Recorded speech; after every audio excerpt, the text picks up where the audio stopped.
मंत्र हर कोई जपता है, इसलिए कि हमारा संबंध भगवान से जुड़ जाए।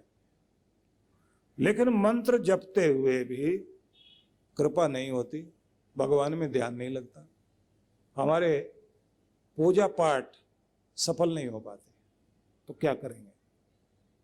क्योंकि यहां पहुंचना बहुत जरूरी, इस बिंदु पर आना बहुत जरूरी है कि बुद्धि तो चमत्कार कर सकती है, लेकिन तभी तो करेगी जब इसका संबंध परमात्मा से जुड़ेगा। और परमात्मा से जुड़ने के लिए क्या करना है? तो कहते हैं मंत्र, मंत्र पकड़िए। बोले मंत्र भी जपते हैं फिर भी बात नहीं बनती, तो क्या करें? तो इसको सुनना है आपको। मननात् त्रायते यस्मात् तस्मान मंत्र प्रकीर्तितः जपात सिद्धिर जपात सिद्धिर जपात सिद्धिर न संशय। कहते हैं मनन करने से, चिंतन करने से जो हमारी रक्षा करता है उसी को मंत्र कहते हैं। और जितना जितना मंत्र जाप करते हैं, मंत्र सिद्ध हो जाए तो वही मंत्र आपको आशीर्वाद और वरदान दोनों दिलाता है। मतलब मंत्र की सिद्धि होनी चाहिए। और मंत्र की सिद्धि कैसे होगी? कहते हैं मंत्र को मनन करने से ही वो त्राण करता है। मननात् त्रायते इति मंत्रः। मनन करने से जो हमारी रक्षा करता है। मनन मतलब क्या हुआ? मंत्र के अर्थ को ध्यान में रखकर चिंतन करें, वैसी भाव भावना बनाएं, तब वह मंत्र कमाल करता है। अब इसके बारे में भी समझ लीजिए। जैसे आप शिव नाम जप रहे हैं, ओम नमः शिवाय, या आप बोल रहे हैं ओम नमो भगवते वासुदेवाय, या आप बोल रहे हैं राम रामाय नमः, तो पतंजलि ऋषि ऐसा कहते हैं तत् जपस तदर्थ भावनम। योग दर्शन के ऋषि ने यह कहा कि जो भी मंत्र जपते हो वैसी भावना बनाना शुरू करो। मतलब अगर आप शिव बोल रहे हैं तो अपने मन में ये भाव लाएं कि मैं उसको याद करता हूं जो शिव है, कल्याण करता है, हित करता है, भला करता है, दुख मिटाता है, सुख देता है, जो रोने ही नहीं देता, जो हमारे चेहरे पर मुस्कुराहट लाता है, जो हमारी झोलियां भरता है, जिसके कारण हमारा घर प्रेम प्यार से फलता फूलता है, वो नाम है शिव। मैं उसके शरण में गया हूं। शिव शिव शिव। ओम नमः शिवाय, ओम नमः शिवाय, ओम नमः शिवाय। बोलते बोलते भाव विभोर होते जाओ। तेरा नाम सबसे प्यारा, तेरा नाम सबसे न्यारा, तेरा नाम मुझे आगे लेकर चलता है। मैं तेरा हूं, तेरा तेरा तेरा तेरा तेरा बोलते बोलते खो जाइए उसमें।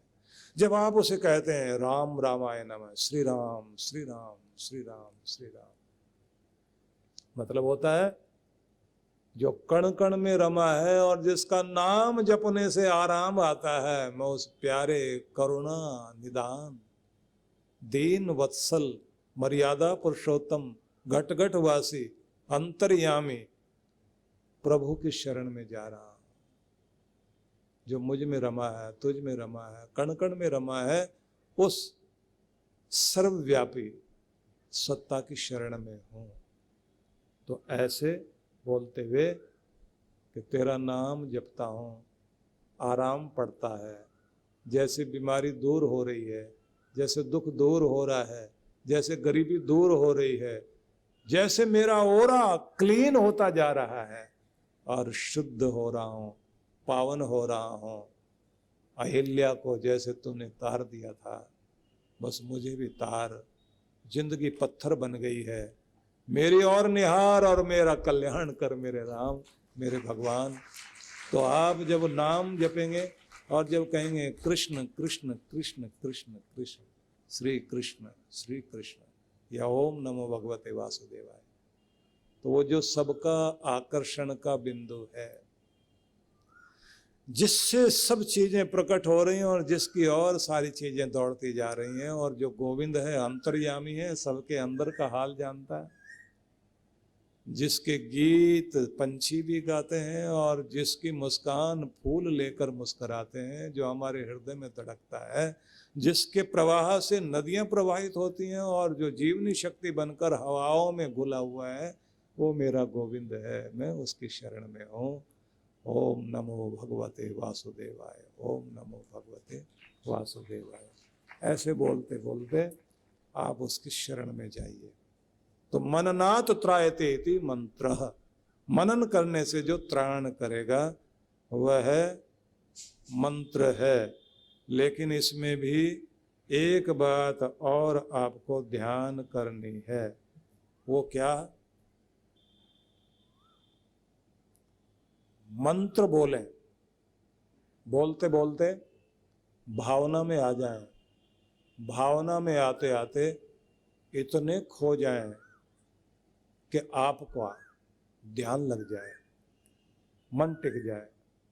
माला का भी ध्यान नहीं, खुद का भी ध्यान नहीं। जहां बैठे हुए हैं उस जगह से आप इस तरह जगह भी भूल जाए, अपना नाम, अपना रूप, सब शरीर मूर्ति जैसा हो जाने दो, जैसे पत्थर बन गए हो। शरीर को पत्थर जैसा, मूर्ति जैसा होने दो, भारी भारी भारी, हिलना डुलना नहीं, स्थिर बैठे हुए। इतने स्थिर, शरीर भारी हो गया, मन हल्का, मन खो गया, मन का पता नहीं कहाँ है। अब मंत्र भी छूट गया, माला भी छूट गई और हम खो गए हैं। तो जैसे खो गए परमात्मा के हो गए, क्योंकि वो खोजने से नहीं मिलता, उसमें खो जाने से ही वो मिला करता है। तो उसमें खो जाइए। थोड़ी देर के बाद फिर ध्यान हट जाएगा आपका। फिर क्या करोगे आप? फिर से जाप शुरू करो और जाप करते करते फिर वहीं पहुंच जाओ। बिल्कुल वैसे ही करना है जैसे बच्चा जब सो जाता है, सुलाने के लिए माँ उसको आ बोलते बोलते, लोरी गाते गाते सुला देती। अचानक वो फिर हिल जाता है तो फिर उसको वो गाना गाना पड़ता है, फिर सोता है। आप भी अगर मन फिर से हिल जाए, फिर से गाना गाओ, फिर से मंत्र जपो और फिर से सुला के छोड़ो। अगर वो टिक गया, भगवान का हो गया।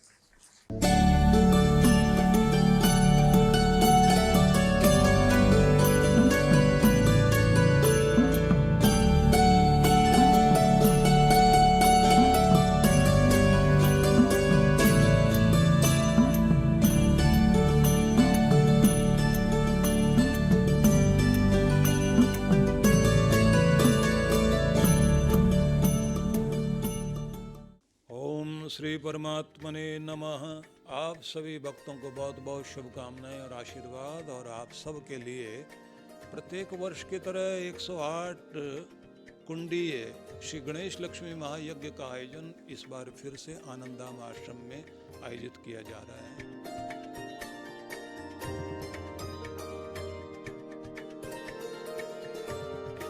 वर्षों से यहाँ साधनाएं, जप तप, मंत्र पाठ, यज्ञ, आहुति, अर्चन, वंदन का कार्यक्रम चलता ही रहता है।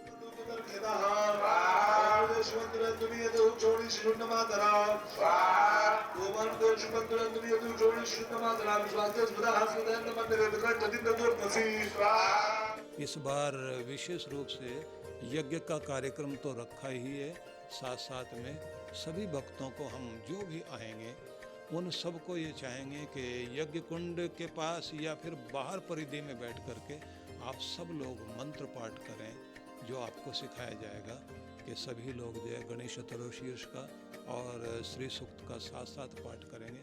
हजारों कंठों से एक साथ इतनी ध्वनियाँ निकलें तो कैसा भी दुर्भाग्य व्यक्ति का हो, टूटेगा जरूर और सौभाग्य जागृत होगा, रक्षा कवच आपका काम करेगा।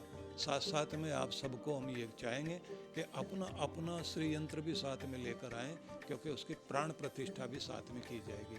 और एक विशेष चीज़, इस बार वैभव साधना अनुष्ठान साथ साथ में कराएंगे और वरदान सिद्धि साधना, तो इसकी बुकिंग अलग होगी।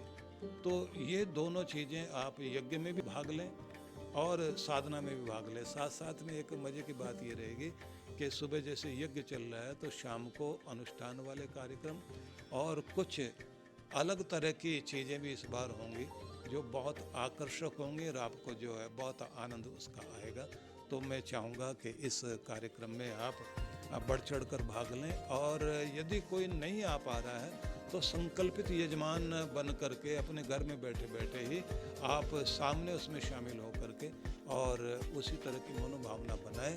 आपकी भाव तरंगें भी आपका कल्याण करेंगी। आप सबके लिए मेरी बहुत बहुत मंगल कामनाएं। 6 अक्टूबर से 9 अक्टूबर का दिन आप बुक कर लीजिए और आनंद धाम आश्रम में पधारिए। मैं आपकी प्रतीक्षा